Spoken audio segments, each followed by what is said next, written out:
Good morning. Hi, Kelly. Hi, Sandy. Hey, Jennifer. Hey, Pega. I'd be wanting to use your name and then I forget. Good morning. I am late because I have a house full of tiny humans. Um, and it's vacation time.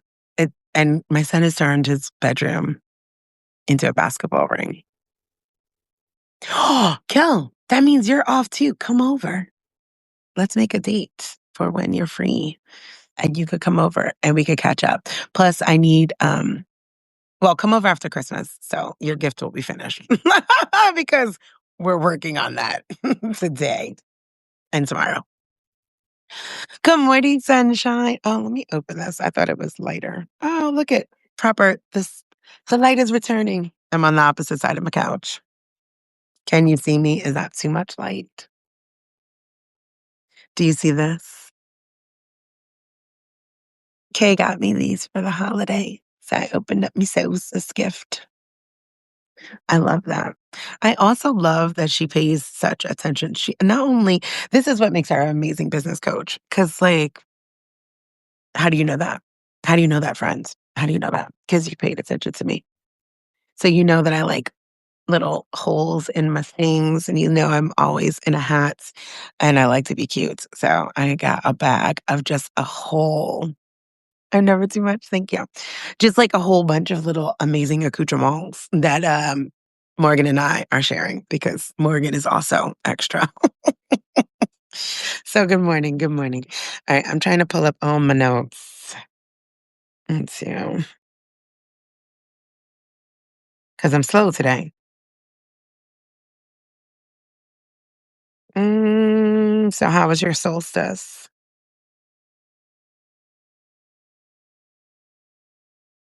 How was your solstice? I want you to talk to me. All right.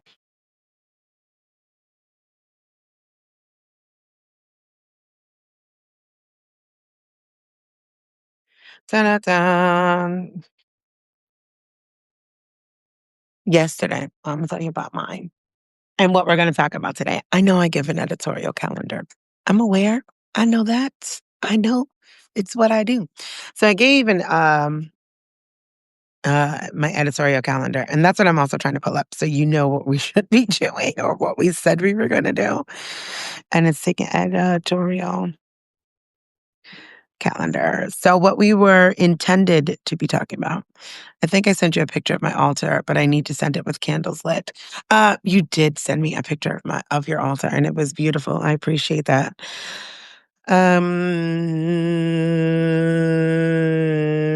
What we were supposed to be doing was talking about the global mission, how Christianity justified land theft and genocide. And this arc is very important to me. So I am not trying to move away from that. But yesterday I did solstice and I spent it with my friend Zon. I highly recommend her as a writer and a human.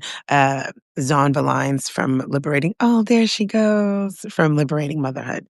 So while I want to stay on track with my editorial calendar, um, God, I'm gonna cry. I fucking hate this. You guys know I am a Gen Xer. I decided to take on the invitation of Zon's invite for their solstice celebration. And as soon as I received the invitation, it was just so beautiful because I know that it was something that prior to knowing her, she celebrated. And then it stopped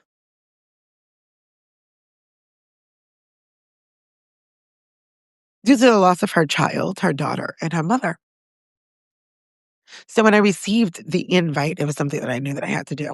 And not out of obligation, but just something like somebody trusting you to sit in that sort of a space, that coming back, right? Like the best part of that solstice is the coming back, the promise of that light coming back, right? It could be the longest, darkest night of the year, but you know that that light is coming back. And upon getting that, after them having not done that celebration for 5 years and receiving that invite, I had to sit with a lot of things, right? I shared an article this morning about it because my life is my writing. I had to think about all of the things, bringing my children, my neurodiverse children into a neurodiverse space. I know Zahn. I trust Zahn. I don't know all the people that Zahn knows, and I don't trust all the people that Zahn knows because that is just how systemic things work, right? So, I shared, Kieran is very quick to be like, "Are they white?" That's Kieran's first question. Where are we going? And are we going to be the only Black people there? I do not know where this comes from, so I know that it has to be an epigenetic thing. Good morning, Deirdre. Hey, Mia. Hey, Suze. Because I don't have those experiences because I grew up white and I grew up with white people. So I feel very comfortable, right? Zon looks like my cousin. Like, I don't have those. And we have a very close relationship with our family. But I realize that my children have a completely different upbringing than I do. Um, so we have to field that question, right? And I had to think about all of those things. And Morgan's the life of the party. I don't worry about Morgan going anywhere. Anywho, I'm sitting there and I'm like, I tell the kids yesterday, I'm like, hey, reminder, we're going to my friend's on solstice celebration, right? Okay, cool. Da-da-da-da-da-da. The next day comes, because you have to prep these children. Hey, we're going to Zon's solstice celebration, right? And counting down, right? And I'm like, hey, you guys go open up your little solstice gift. All of this is happening, all this processing and all this stuff. And I'm like, so we're going to go. And we are celebrating so much right now, right? I did not want to tell them exactly what it was because sometimes they don't have social graces. And that's not the appropriate time to start asking people about the loss because they have very inappropriate questions about my mother and loss around that. So I was like, it's not the time for her to have to feel those things or Jeff to have to feel those things anyway. But I did let them know, hey, we're going to go celebrate the solstice. There's going to possibly be some music there. I was very thrilled when they opened up a fire and there was marshmallows, as were the kids. Anyway, I say all of that because it was such a beautiful, oh God, it was such a beautiful night in all of the ways. In all of the ways, right? In all of the ways, in the missteps, in the intricate weaving of life, of paths that cross and that become. Um, there was just so much beauty in it. And I could not have honestly thought of a better way to spend my solstice. And then I got up this morning and I'm still sitting with all of the beauty and the grief and all of those things inside of it. So I decided that my article today was going to be about that instead of running back. What the heck did I say we were talking about? Instead of running back the global mission of how Christianity justified land theft and genocide. Don't worry, colonization and decolonization is always available. But in true community building fashion and during these holiday seasons, when we are all going to experience these multi-layered spaces, right? Like walking into a space, potentially being the only Black people there. Like, right? Like, what does that look like? And obviously, even when you love and trust that one person, it does not mean that every single person that they are going to be around has that. I don't bring my Black friends around my family. This is not like this is not an attack on them. It's that I just know that they're going to say some shit, that some of them are going to say some shit and not in this overtly way. Um, but that unconscious sort of bias, that anti-Blackness that is just built in, right? And too often when we are trying to build community, you guys are so fucking hung up on people that say the right things all the time, do the right things, these political titles and buzzwords. And it's like, it's not going to be that way. That is not community. And the goal is that none of that shit matters in the end anyway, right? The goal is not conversion, but true communion. That expecting people to do things, right? I expect white people to be white.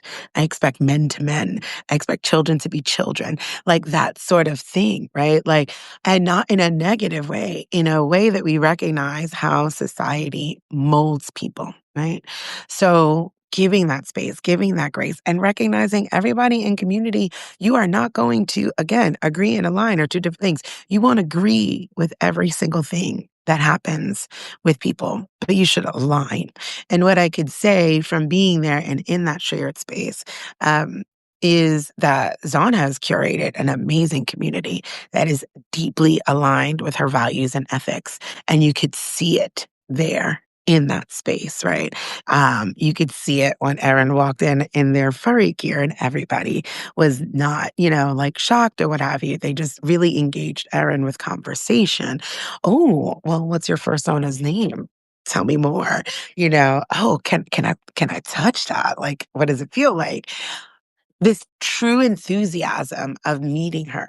You could see that when I'm having conversations with her friends, and I know the fuck y'all didn't think I wasn't gonna not curse where I go. I try. I try. But nobody was, like, aghast, like, "Oh."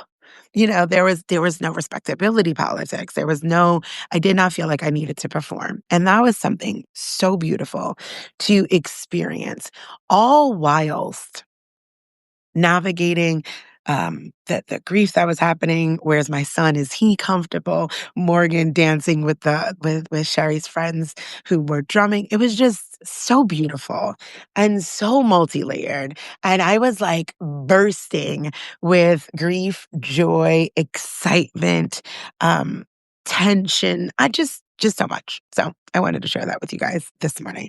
So we are going to do our 3 things, right? Because I do like to show you guys how I pretty much turn my life into lessons. This is how I do that work. So, the longest night and the work of community. But I wanted to give you the preface for that. So drink your water, get your hot coffee, tea. I have not had any of that this morning. I got up and immediately started writing, lighting candles on the altar, welcoming the light back into our days and into our lives. And I just really wanted to share that whole space. So, talking point 1, community is not just the good parts. 2, trust is built by telling the whole truth. 3, praxis is learning to hold the in between. Okay, are we ready? Good job. 1, community is not just celebration. It's not only laughter, ease, or the moments we post when life feels light. Community is the willingness to sit together when joy and grief share the same breath, right? Because that is what yesterday was, right? There was this multi-layered, like I said, it's me walking into this space. Are we going to be comfortable? Are we going to be held? Are we going to be safe? And also not centering myself in that, right? Like, because at any given time, I have boundaries. I could walk out that door. And this moment was about her and her family celebrating grief, loss, joy, the coming back of that community on this special day. So it wasn't for me to center myself. It was just for me to be aware, right? Like some self awareness of what am I walking into 9 times out of 10. And having a to-go plan, right? Like, "Hey, I gotta go. It's been great. Love you. We'll talk later." Right? I don't need to make a show if something were to come up. This was in my mind, right?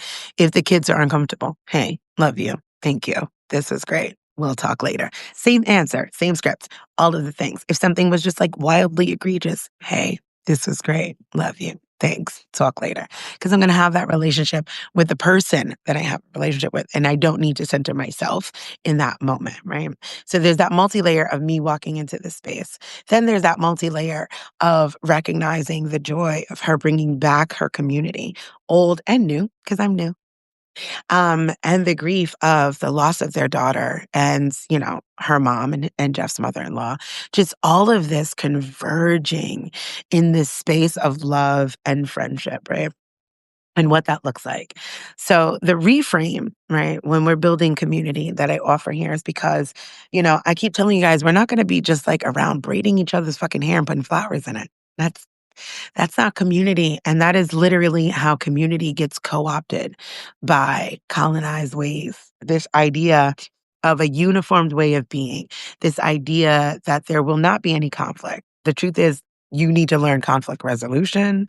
You need to have some healthy communication skills. You need to understand your nervous system, how it works, like what you need to do. You need some boundaries. There's a lot of things that go into community.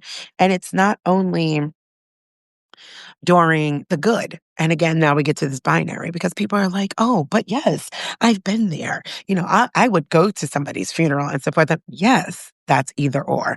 You're celebrating life, which is all the joys, the ups, the happiness, the birthdays, the weddings, the yada yada yadas, or you're celebrating deep grief, right? You have death and severe sickness, disability, these sorts of things that happen, but those are still existing in a binary. What was so beautiful about yesterday is the tension of holding it all in this sacred container, right?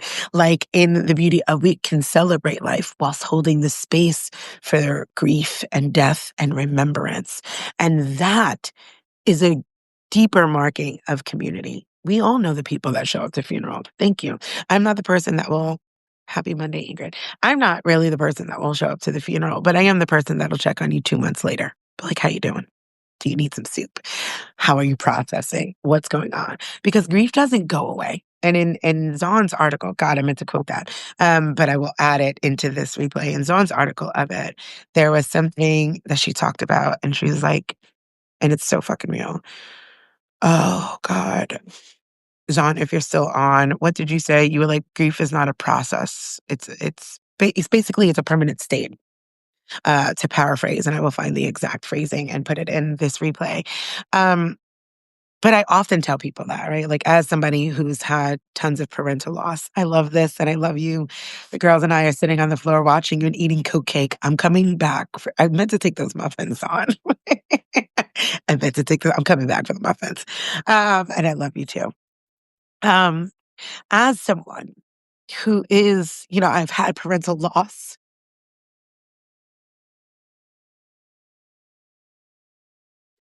It changes you.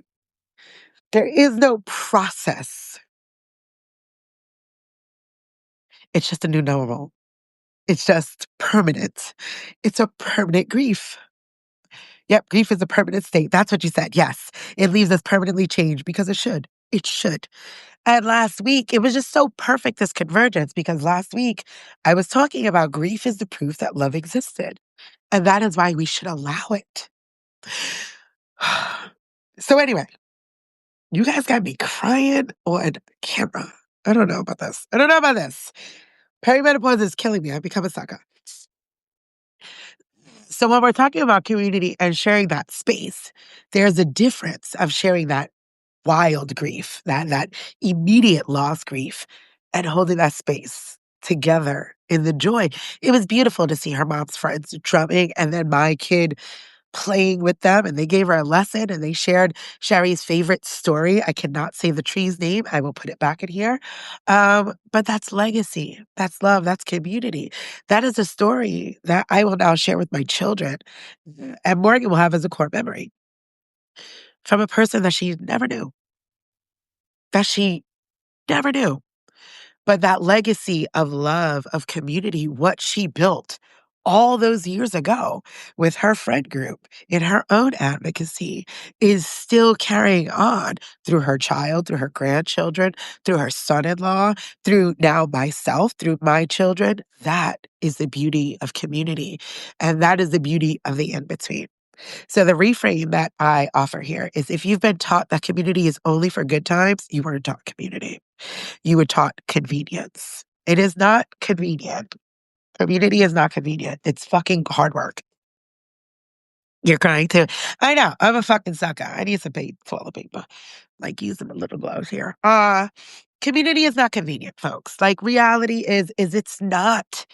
Okay, you're going to have to do shit that you don't want to do. And I know I talk about non-consensual behaviors of supremacy culture. This is not the same as that. And that is what you need to be dismantling in it.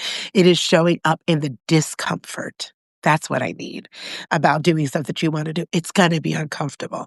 It was uncomfortable for me to get in this car knowing I was going to be in predominantly white space. I could do that. I'm comfortable with that. I grew up like that. My children have not. But it is also uncomfortable for her to show up in this grief, this acute grief, because who it could still be. It's look at me. So I can only imagine Zahn and Jeff, right? Oh, wait, someone said something. My mom helped start the peer support specialist program with Sue Smith. She would have loved you so damn much. I love it. That's something she built, lives on in you. And I loved that that connection came about, right? Like, I know Sue Smith because 1,000 years ago, I had a cleaning company and I cleaned Sue's house. And when I immediately needed the assistance with, becoming a kinship care partner, I was like, oh shit, let me go to Sue. Screw going directly to the state. And then I had wanted a couple years ago to do the CPS, uh, the Certified Peer Specialist Support Specialist certification, and I went to the state directly, and they were like, "Oh no, my story wasn't like enough for them or whatever." And then I realized that Sue started it, and then we spoke about it, and it was that your mom started it. So even that, right? Like those little letters at the end of my word is a birth of your mom, and it just yesterday was beautiful, Zon. So thank you. Thank you so much for that. Right. And today I'm going to kind of sit in all of that. When I get off of here, I'm going to go get some coffee and a cigar because that's about all I'm doing today. Letting that light come back slowly. But community, back to that, community is going to be inconvenient, right? It was inconvenient um, in the way of discomfort, not in like, "Oh god, something I have to do." I don't believe in doing anything like that. I believe in everything should be met with enthusiastic joy. But there is still okay to say that this is going to be uncomfortable and I'm still gonna show up anyway. And like I said, having boundaries, having conflict repair, having all of these tool sets will allow you to turn around and say, "You know what? That was great. We gotta go. I'll talk to you later." But none of that happened for me. I did not have to do that. That was beautiful. And like I said, it was a great reflection of what has been built throughout generations. So, real community isn't proven by attendance, it's revealed by capacity. What do you have the capacity to hold for yourself, for others, in all of that space, right? Because not only are we dealing with parental loss, we're talking about child loss. That's a lot. That's a lot to hold. And we do not have enough conversations about that. And I think as a society, that needs to completely and utterly shift. I shared in the article how this morning, like, I just kind of woke up crying, like, as I was writing and texting's on and, like, lighting candles, because you could witness that, but there is that breath that you take, "At least it's not me," right? And it's the same breath where I mean, like, this work lives in all of this. It is you can want to do and offer the deepest gratitude and space and do this work, but you have to be honest and human with yourself, right? It's the same way when I turn around and I tell white people, when you're watching Black people being fucking murdered, state-sanctioned murders and all of this violence, there's still a pause and a breath that you take and you say, "At least I'm not Black." You gotta be honest about that, right? You have to be in community and to be in true solidarity, you have to be honest that you take a relief in that. Does it suck? Yes. Did it suck that this morning I woke up with a relief that I've never processed, having to lose a child? Yes. Is that honest? Yes. Is that human? Yes. Does that allow me to show up for my friend better? Absolutely. Absolutely. Because I'm not gonna pretend. Like, I'm not gonna how could I show up for you? Right. Because in that, I get to decenter myself because I allowed myself through that full spectrum of my own processing. And now I'm just left there with capacity for her. How do I show up for you? What can I do? Right. And recognizing my own relief to not having faced that reality. And those are more conversations that could we have. But anyway, we're going to move on to point number 2. Take a breath, stretch it out. I would call one of these kids to bring me some tissue, but then they'll wanna talk to me, and I don't have the capacity. Alright. So, trust is built by telling the whole truth. Truth doesn't come from pretending harm doesn't exist. It comes from naming reality and choosing relationship anyway. So, when I talked about, like, preparing my children for these conversations, honoring their nervous systems, what we need, giving them the safe outs, right? Like, you're not gonna have to thug it out. We're not gonna thug it out. If there's something that makes you uncomfortable, you could leave, we could talk about it, we could do these sorts of things, right? You don't have to lie to be in community, is the point. You don't have to pretend that things are going to be comfortable. You don't have to pretend that you're not going to come up against potential harm, unconscious bias. It just, again, I keep telling you guys, it's the water that we swim in, all of it. Supremacy culture is the water that we swim in. So I expect white people to be white. I expect men to be men, and not in the egregious way that, we think about, right? Like, no, I don't necessarily, um, I do enjoy being catcalled, but I don't think that it has to be a thing. I'm not saying like boys will be boys sort of thing, but I expect men to say something that's going to be something that probably needs to be corrected. No, but we don't say that, right? My perfect example. My son he recorrected Shady yesterday. He was like, "Why are you dog walking in that sort of way? Don't put your body in that position or something." I'm like, no. He's 9, being raised by me. So we know that this is a real conversation we're constantly dismantling.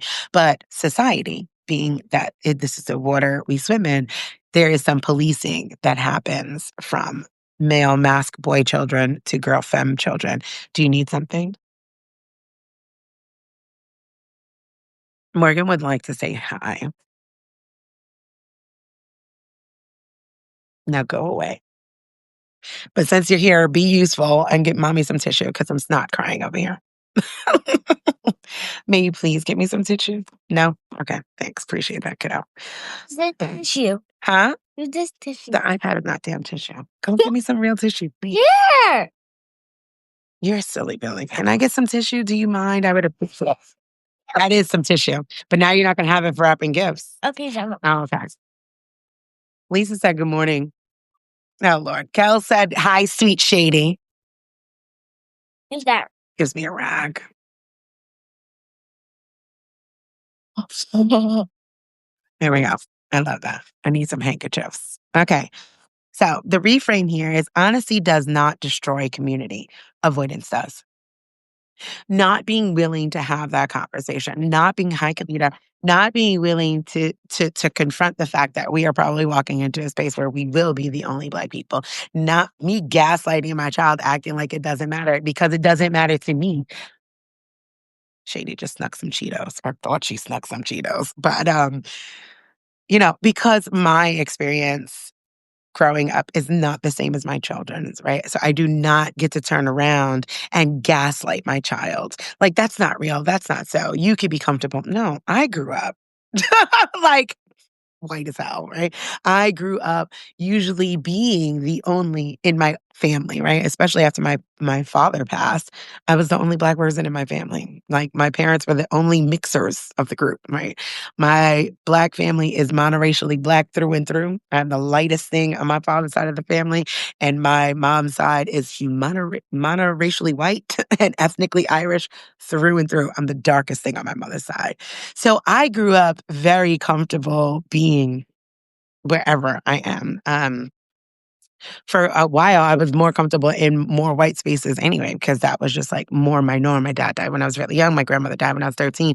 So that loss of being in Black spaces outside of like your hanging out, your social group for my family settings, my intimate spaces were white all of my life, right? White women kissed my boo-boos, read me bedtime stories, told me things would be okay. So that's my experience with whiteness.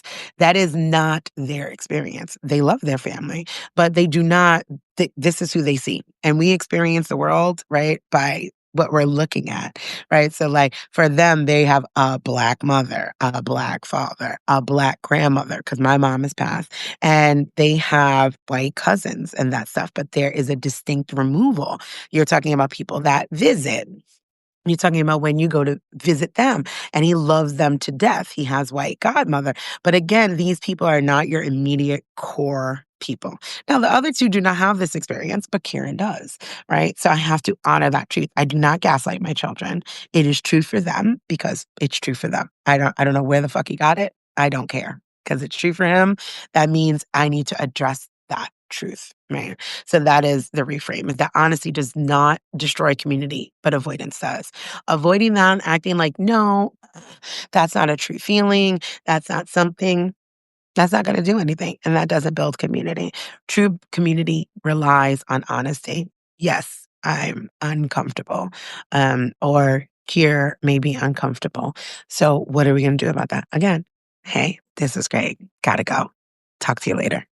Find your exit plan, have your boundaries, be able to have communications, set yourself up with truth. So, the reflection that I offer you here is, where have you been asked to be positive instead of being honest? Where have you felt pressure to downplay your instincts to make other people comfortable? And what changes when truth is spoken with care instead of silence? Because I offered my son his truth and did not try to gaslight him out of it based on my life experience and my comfortability level, he was able to meet that moment with his truth and trusting that if he were uncomfortable, if something did go awry, he would be able to leave because I believed him. Right. And part of our family agreements, we have family agreements, is trusting me. And what that means, that shows me that you love me. Thanks, Kels. Yeah, you see, they love you. You're white as hell. Like, this is just, but they know in their home, they are held, they are trusted. These people have been uh, vetted, right? Like, that this is their family, but now we're stepping out. And that is a truth for them, right?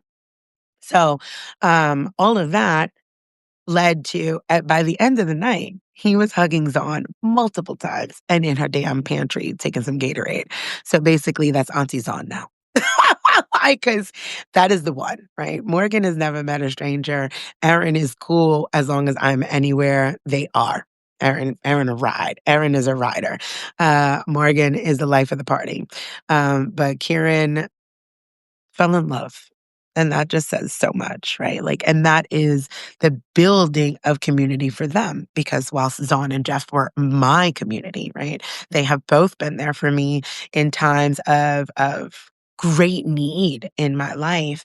That doesn't mean that they were necessarily a part of my children's community. That is me honoring my friends are not my kids' friends. That's y'all are weird. You gotta nope, it doesn't extend that way. Those people have to build relationships with those children as well, right? That's how that goes. I do not anticipate that Zone's kids just automatically are my friends, feel comfortable with me, love on me because their parents do. No, that is also how you set children up to be victims of predators. Be mindful of that. The relationship is here. That does not extend and cover to the whole family. Just like your man's friends are not your friends, or vice versa, or any other people. It's not osmosis. Community building is not osmosis. Like, it is true intentional relationship building with each individual person in community. There you go. 3, praxis is learning how to hold the in between. Community is messy. It includes grief, joy, awkwardness, missteps, beauty, bias, care, repair, all at once. All at once. All at once, right? Every single moment does not need to be confronted. A lot of you, it's about to curse, but then we're going to make it aggressive. So, see, look at me. Everybody has room for growth. A lot of you keyboard warriors, progressive, liberal white folks, I know that you mean well. And I'm literally grouping you in as a call in. Every single thing does not need confrontation. Not in the moment, not thereafter. Every single thing does not need confrontation. And I know so many people have learned these new ways of being, but also it can make an entire situation uncomfortable. It can make the person you think that you're advocating for uncomfortable, right? And now we're right back to non-consensual situations of supremacy culture and bringing colonization into community spaces. More than likely, I don't need to confront every single thing. I'm going to give you an example that I thought was beautifully innocent, but still riddled with anti-Blackness and unconscious bias. Someone asked, like the kids' names. Now, I give them to them in this order because this was they were lined up like my little Matryoshka dolls that they are. Kieran, Morrigan, Erin. Oh, cool. How do you spell Erin? I'm sure you spell it differently.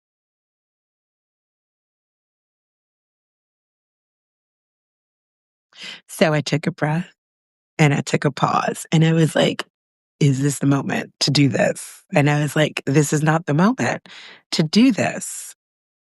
This is not. And I'm like, ERIN, because why would I spell it? There's no other reason, right? And then and it could have been innocent, but this is again back to this is the water we swim in. The assumption that I would spell Erin being as fucking loudly Irish. By the way, I had a fucking shamrock on as a brooch, holding me little shawl together. 3 things you'll know about me in 3 minutes. All right. I'm Irish. I'm from the Bronx. I'm somebody's mama. Not every moment needs confrontation. Not every single moment, right? Like, and when your guys are learning about centering and decentering and all of that sort of stuff, it's not that I'm afraid of confrontation at all. It's not that I didn't feel comfortable doing that, even in that space. It's not that I knew that if I had to have an educational moment, Zon would have my back. And without a doubt, also, decentering is for everybody. Wasn't the time, wasn't the place. We moved over it. I said ERIN. I was like, yeah, no, just Erin. It's a sacred name. Just Erin. Like, also, the key should have been the Irish ass names that were given Kieran, Morrigan, and Erin. I mean, like, aside from Deirdre, Mary, and Bridget, it does not get more Irish than those 3 names. But alas, that is how that works, right? But every single moment doesn't need confrontation. This is going to be something that you need to know inside of communicate in community. Ingrid said, is Morrigan named after the Morrigan? She is indeed. Absolutely. She is absolutely. We have a whole little thing on Morrigan's altar. She knows she's named after the Celtic goddess, the Morrigan. Erin is named after my mother. My mother was Bridget Erin Teresa. Teresa's her confirmation name. So Erin carries my mother's middle name and her confirmation name, Erin Teresa. Kieran means the black one. Yo! So they are very intentionally named after the people.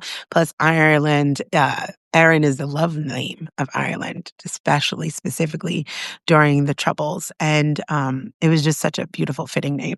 So, yeah, Erin is named after my mom. Kieran means the black one, and Morrigan is definitely after the dark goddess. Those names are beautiful. Thank you. That means I still have a physiological limbic response when I speak my truth and challenge the status quo. Does it ever get better? It does get better.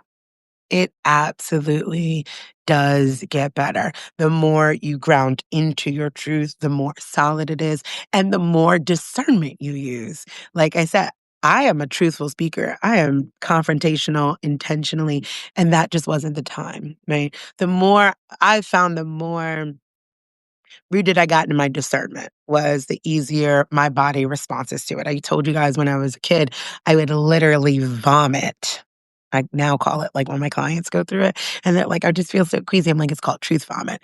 I would literally vomit if I could not say the things that I wanted to say as a kid. My body would just be like, oh God, get it out of your body. Now I've learned, like I said, every moment doesn't need that confrontation, right? And that's a process that social justice warriors, and not in a negative way, just like as we calling in group, um, will and need to get to with that nervous system regulation. It's like, is this a moment for that? When is the time? How to do this sort of work?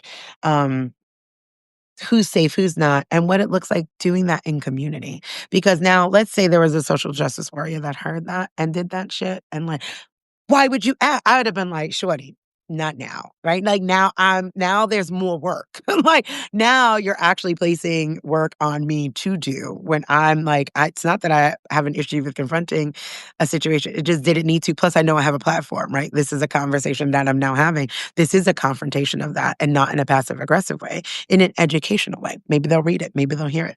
Yeah. I don't know. But if not, other people will, and that matters. So I'm going to say that yes, it gets better with discernment and rooting into your own truth. Kavita says, yes, I feel ill because of the adrenaline rush, but only when it's people more powerful than me. Well, I don't think anybody's more powerful than me. And I think that that's super important to get to. I could recognize systemic um, power plays and hierarchies, but I am divine, just like you are. Nobody is more powerful than the other when we are operating in our truths, right? And our true personhood and our true divinity. Like I said, I could recognize hierarchies. I'm not blind. I understand racism, ableism, classism, all the isms, all of the hierarchies. But when it comes down to it, no one is more powerful than you. And no one is more powerful than you when you're talking about you, right? Nobody knows you better than you do. Okay, so the reframe that I offer here is praxis is not about perfection.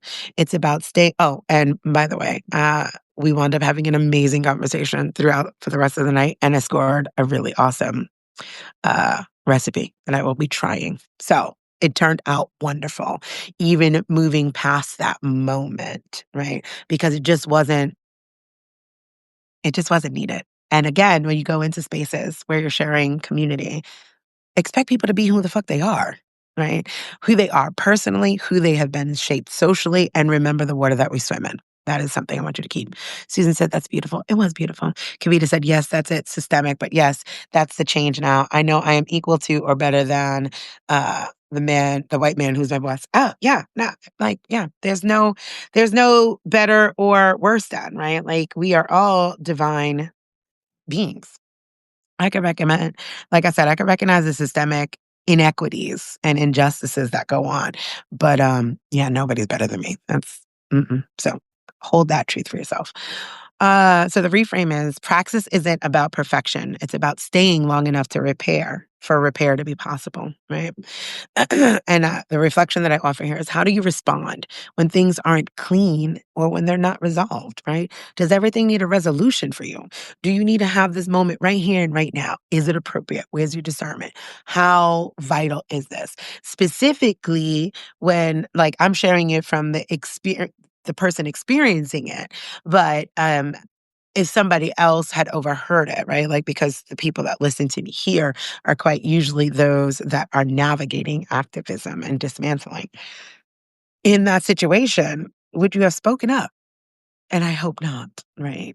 And if anything, at best, ask the person that you think you're advocating for. Because again, enthusiastic, yes. Yeah, you know what? As a matter of fact, yeah, do me a favor, take her to the side and go have that conversation with them.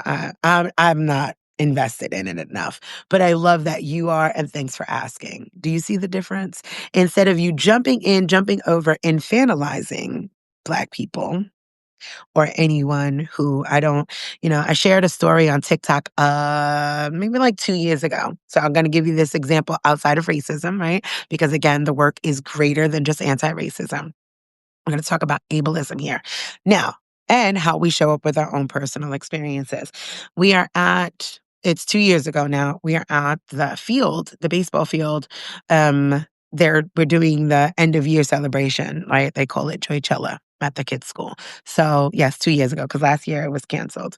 Um, 2 years ago, we're at Joychella is a guy in the wheelchair, and he's kind of like going up like this hill. It's bumpy, it's all of these things. Here I come, superimposing myself with my barely able body, my damn self. But now I'm coming to this with this experience of my mother was in a wheelchair. I knew how much she struggled. I knew how much she wanted help. But these are all the things that was what my mother wanted. I don't know what this person wanted. But I was like, hey, you want some help? He was like, no, I'm good. I got it. And I'm like, I'm still watching him struggle. I took his wheelchair and I fucking moved him anyway. Like I was helping, helping him.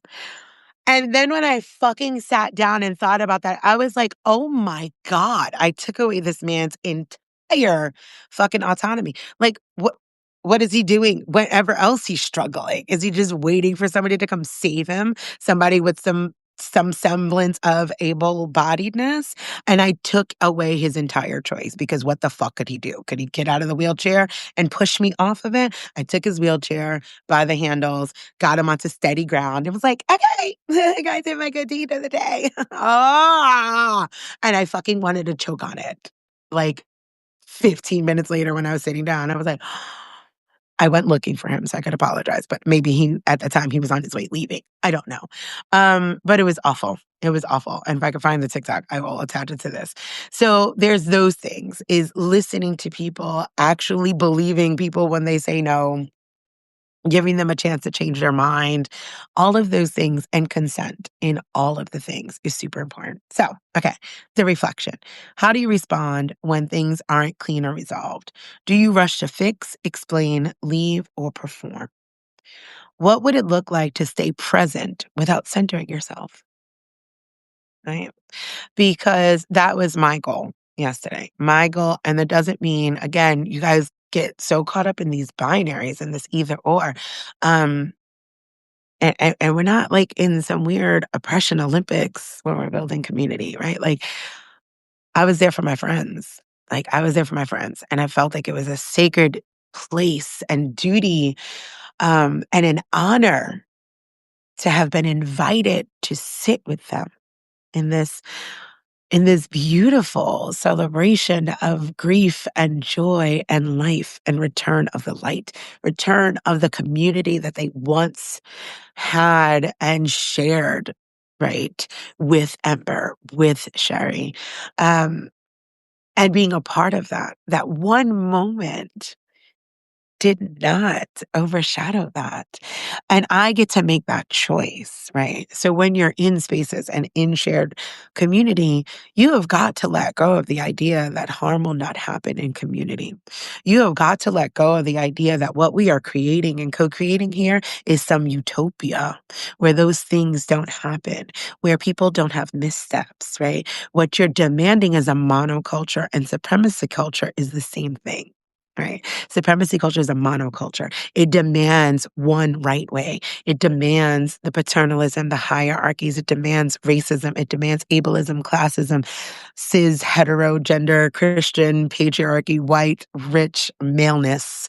It demands that because it demands a monoculture. It demands that we all assimilate.